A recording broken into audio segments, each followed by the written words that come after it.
Pro Bowlers Tour. As you can hear the crowd behind me, they've been that way all week, and we can look forward to today.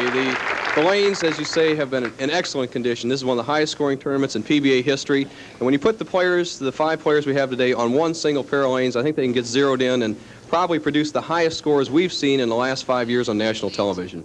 You talk about high scores. How about 2 days ago in qualifying on Thursday? Veteran pro from Pennsylvania by the name of John Wilcox. You're looking at his style. All he did was roll back-to-back 300 games as you watch the X's come up. 12 in a row in game number 1, 12 more in game number 2. He had 1 before the string started, 2 more in the following game. He had 27 strikes in a row. John Wilcox back-to-back 300s followed by a 235. And he is not in the finals. He's only the alternate. He qualified 6. We've seen a lot of 300 games, Bo, but very rarely an 835. Well, you see Tommy Hudson with a 255 defeating Earl Anthony 212, and so that sets up our championship match. Tommy Hudson, the man who has won 2 matches already today against Gary Dickinson, who has been patiently waiting for this final game. Al, Tommy Hudson has not missed on the left-hand lane. Had 7 strikes the first game. As we say, that's the lane that favors his game. Dickinson is making Hudson start so that Hudson finishes on his tough lane in the 10th. The big match underway. Tommy Hudson leads the 10. Gary Dickinson almost a straight ball. He'll be playing the second arrow on both lanes. Tommy Hudson marking in the first, and now you take your first look today at Gary Dickinson. What a week. 238.2 average. Al, he also used the hardest ball of anybody in the tournament. He's using a ball that's right at 90 hardness, one of the old-time bowling balls. Trying to keep it straight and keep it in play. Not too much hook so he can carry the 10-pin. Looking for his 6th lifetime PBA title. But a 7 count, leaving the 2, 5, and 8 here in the first frame. And the secondary saga of the tournament leader. They are 0 for 6 after 6 weeks. Gary Dickinson trying to break that string. Off to a shaky start. Light on the right-hand lane. We said that lane is tighter. He leaves the 2, 5, and 8. By no means an easy spare, your first ball on national television. Gary said it's the best week he has ever had. And a spare here in the first for Dickinson, who has bowled 14 perfect games in his career. You can see the average there, 238.2. 10 years a member of the PBA, career earnings $281,000. However, this year, Gary has won only $2,300, and he's on the verge of picking up 12 grand in one shot with a win here today. At worst, he'll pick up 7 for finishing second. Second frame for Dickinson.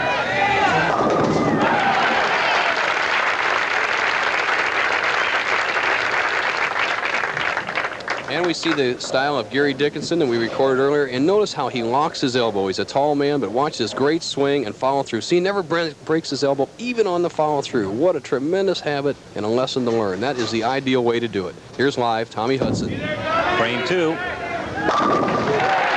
And so we are even through 2. Each man beginning with a spare. Coming back with a strike, we go to frame number 3. Tommy trying to break a drought. He hasn't won since '77 as you look at the board. And Dickinson is looking for his first title in 2.5 years. He has not won since 1976 when he took the Brunswick World Open.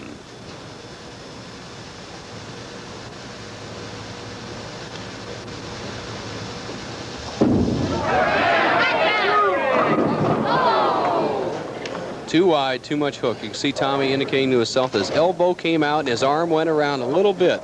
Let's see, watch his elbow just go slightly out. Does not get the power that he usually has. And the 6 lay in the channel, not knocking out the 10. There's the difference. And it's caused by improper arm swing. Did not get the complete leverage. If he had lifted from right underneath that ball would have finished a little higher in the pocket. Tommy Hudson going after the 10 and covering here in the 3rd frame. Spare strike spare for Hudson. Spare strike question mark for Dickinson as he gets set to roll in frame 3. These two players have one thing in common. They're both 2 of the nicest guys in the Pro Bowlers Tour, and they've both won the Steve Nagy Sportsmanship Award for being one of the nicest guys on the Pros Tour. Dickinson looking down to check his hand position. Does that every time, sometimes just to make sure it's still on the ball. You're nervous. strike for Gary Dickinson in frame 3. Talk about nice guys. I've said it before, and I'll say it again, Bo. As far as the bowlers are concerned, never met a more accommodating, more gracious group of athletes. Well, thank you, You Al. fellas are to be commended. Very much so. Thank you very much. I know all the players appreciate that. Dickinson, with the first time that a tournament leader has been ahead in a match all year, has a chance to extend his lead to 20 pins. Fourth frame.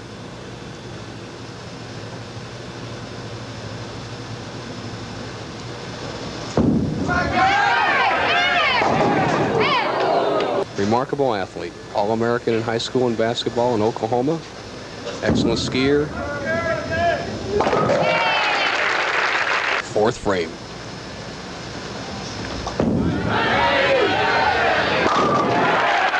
Clears the deck with a strike in the fourth. Al, I have a feeling this match is really going to be close. Gary Dickinson has bowled so well all week. I expect him to shoot a big game. Tommy Hudson just is stroking the ball almost perfect every time. Hudson a chance to take the lead.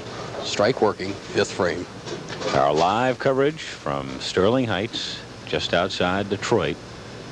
Full house looking on. A lot of mix and a double. His first double in the match. And Tommy got a great break. He lost that at the bottom of his swing. He knew he was in trouble and watched the head pin do the work. To the sideboard, 4-5-7, goodbye. But that's one of the reasons the scores are so big. Tremendous pin action. That's the type where you can hear each pin dropping individually. That's the bowler's friend when they catch a break. A great player catch a break usually backs it up with a great strike. Dickinson trailing by 2. Working on a spare. Oof. The tournament leader has to be more aggressive. I figured Dickinson will get going here in the 5th frame. Oh, well.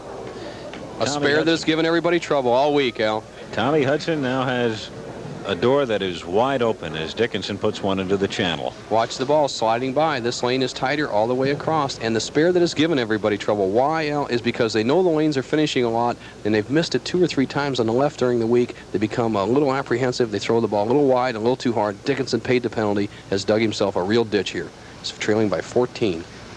He tries to scramble out of the hole now in the 6th frame. He got a lot of mix, but that 7-pin remains. No breaks. The last 2 balls both could have been strikes. And here's one of the reasons the tournament leader has been losing. He doesn't seem to be able to come out of the gate and be real loose and move those pins around. Here the 5-pin goes over. It should drive out to 4-7. Not so. And what's happened is Tommy Hudson's loose. He's getting all the breaks and carrying. And Gary Dickinson, a bit tight, is trailing by 14.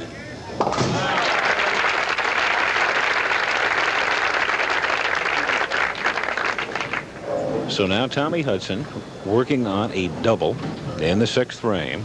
Tommy, the number 3 qualifier. The only man of our top 5 to roll a perfect game this week. We had 8 this week. 8 of them, 3 of them by John Wilcox, the number 6 qualifier. Barbara Hudson watching Tommy, seeking a triple.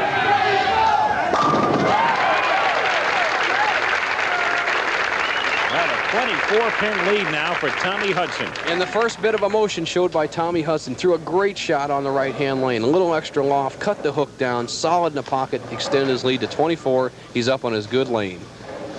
And that's the hand of Gary Dickinson. He's in trouble. He has nothing to do but hope that Hudson doesn't just bury him.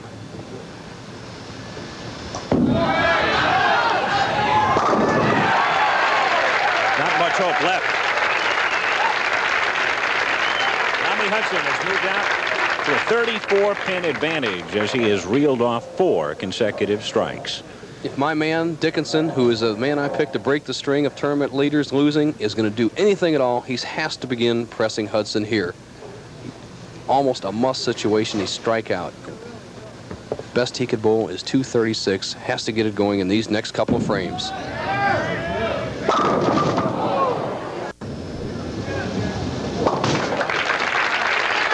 Those adjectives you use, but all it looks like on the score sheet is a diagonal line. You're right. Great shots, not enough reward for him. Dickinson easily making a 10-pin when he realized the lane was a bit tighter. Dickinson 115 through the 6th, spare in the 7th. possible 2:25. Hudson right now is going at a 2:29 pace, so Dickinson is in real trouble.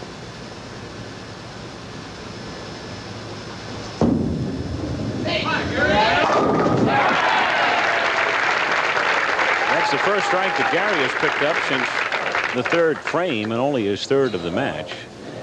Meanwhile, Tommy Hudson has reeled off 4 in a row as he gets set to seek his 5th in the 8th frame and sitting on a 35-pin advantage.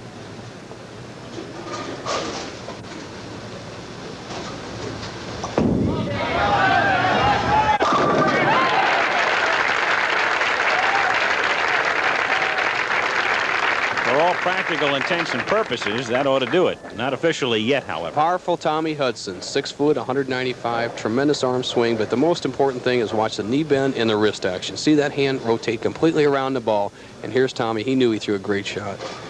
Right now he's up at the 9th frame, can just put Gary Dickinson away. He could end the tournament right here, taking a little extra time. Experienced player. That 9th frame has not been bowled yet by Hudson. He still only has strikes through 8. Hudson working on a 5-bagger. Tommy, if he could strike out, would roll a 270.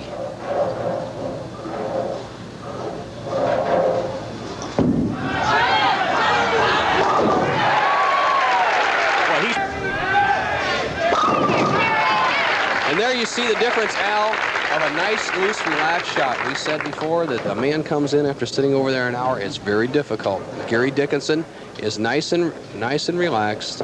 Dickinson has no chance of winning this match at all. Hudson, at the worst he could shoot is 230. Dickinson, the best he can shoot is in the 220s.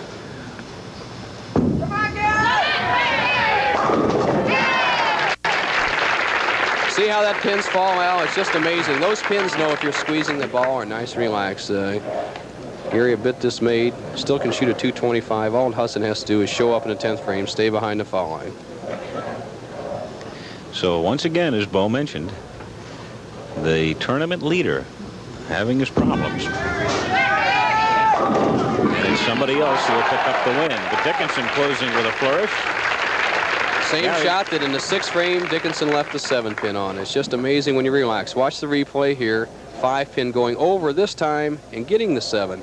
Just an inch or two, but it makes the difference. Dickinson can finish with a very respectable 225.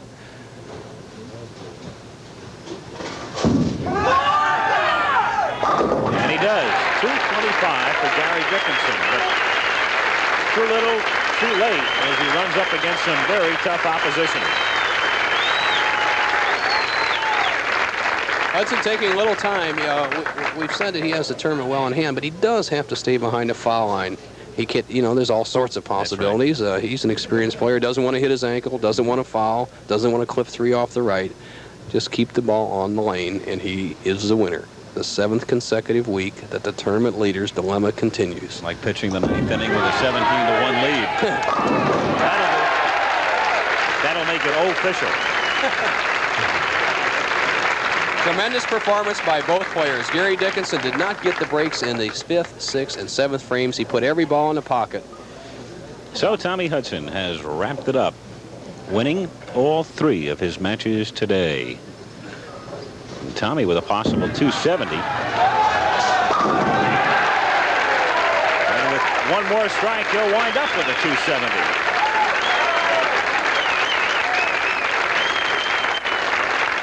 Tommy Hudson, he had a spare in the 1st, a strike in the 2nd, a spare in the 3rd, and all X's from frame 4 on.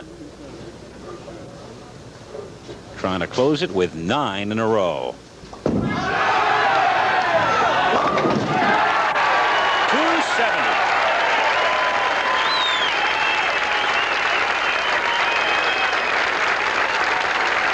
Tommy Hudson of Akron, Ohio, wins for the first time since 1977.